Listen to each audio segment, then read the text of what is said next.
Hey guys, this is Joseki bringing you another audio commentary. This audio is copyrighted 2007 WCReplays.com, so please do not go stealing it.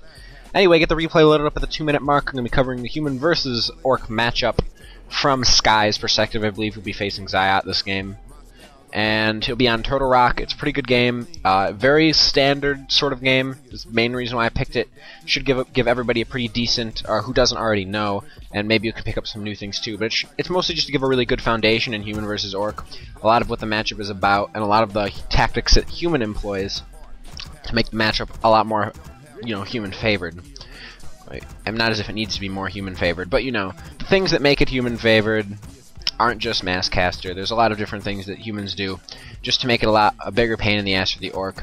This is probably one of the more infamously imbalanced matchups in Warcraft. I mean, human versus orc, orc versus night elf, orc versus undead. Everyone seems to have a big trouble with orc.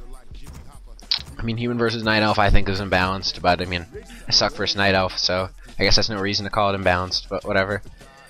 Yeah, so being this one of the more imbalanced matchups, this is sort of a game that just shows the ways you can abuse the human army versus the orc army and things you can do just to sort of beat the orc player. On this map, orc is extremely weak, being that the human can extremely easily creep a level 2 almost unharassed, and I mean 2 green camps level 2, and if it's cross spawn, the FS or Blade Master is gonna have a rough time trying to do any sort of real harassment with human creeping 2 green camps. I mean, let's be real. You basically can't stop human from getting level 2 in most cases. I would say that the reason this map is so human biased in human versus orc, more so than other maps, is just because of the choke point factor. I'm sure all of you are very well aware that Turtle Rock essentially consists of choke points. The entire map is choke points. By the red camps, there's 2 choke points. At the entrance of each base, there's 2 choke points. Going to the middle of the map, it's a choke point. Choke point, choke point, the entire map. The only places that are really open for fighting are in the middle. The reason choke points are so effective is because range units excel. You can just kind of throw up your X amount of summons, your Beastmaster with a health potion and vulnerability potion right in front, master summons, and just have those tank. And not only that, while they're tanking, you have all these casters with extremely high DPS and all your summons with high DPS just raping the hell out of the orc army.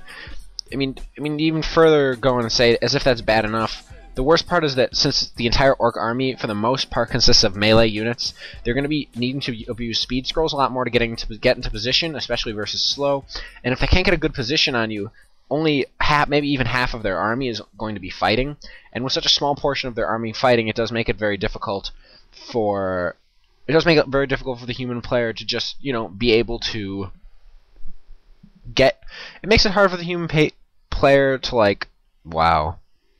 Sorry, I just had a total brain fart. Okay, it makes it hard for the orc player. That's why I messed up. It makes it hard for the orc player to have his entire army fighting, which is basically the big problem with the map for orc. If he can't have his whole army fighting, he doesn't have his full DPS against you, which makes his army even more crippled. And yeah, so this is going to be a pretty standard game by Sky. Basically the same AM, BM, mass caster stuff. So I hope everyone enjoys it. We're going to get the replay unpaused in 5, 4, 3, 2, 1, unpause. Okay.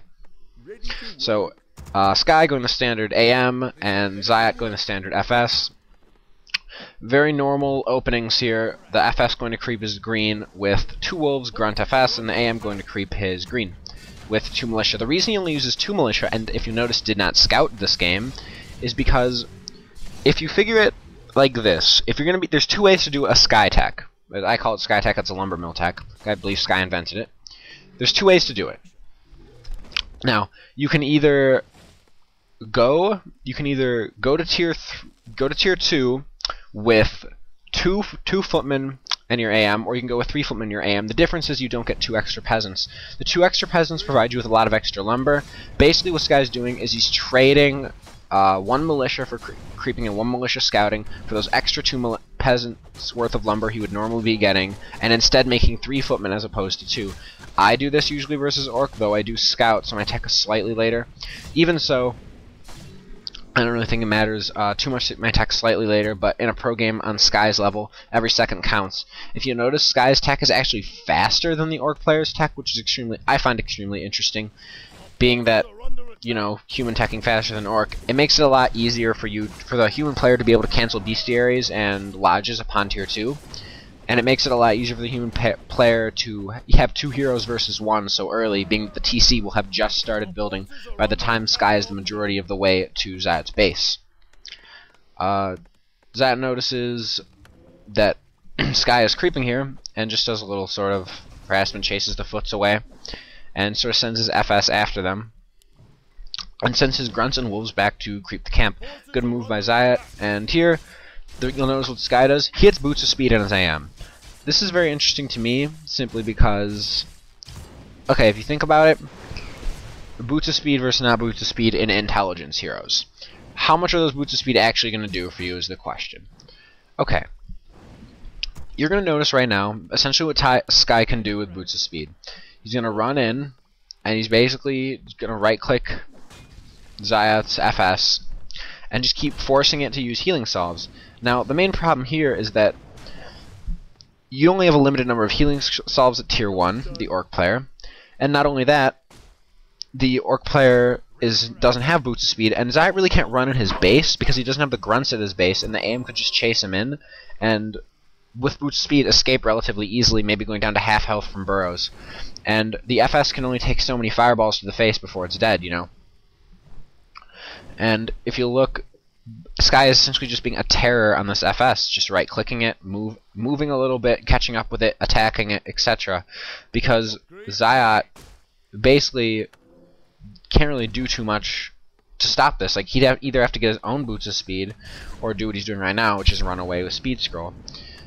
Xiaot has to have a decent HP FS try to have a decent HP FS at tier 2.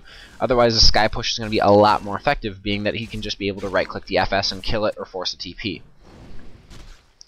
So, okay, Sky just got his BM and started fast building both of his sanctums. The moment you hit tier 2, the first thing you should do is get your 2 sanctums and BM. Generally speaking, I take 4 peasants off of lumber, shift-click main, and then out.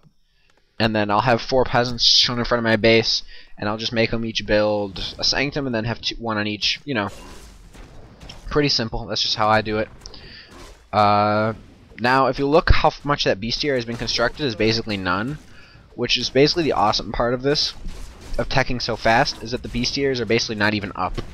With bestiaries that basically aren't up, you know, Sky's a pretty easy time canceling them. Obviously, you can't really go into Xiaot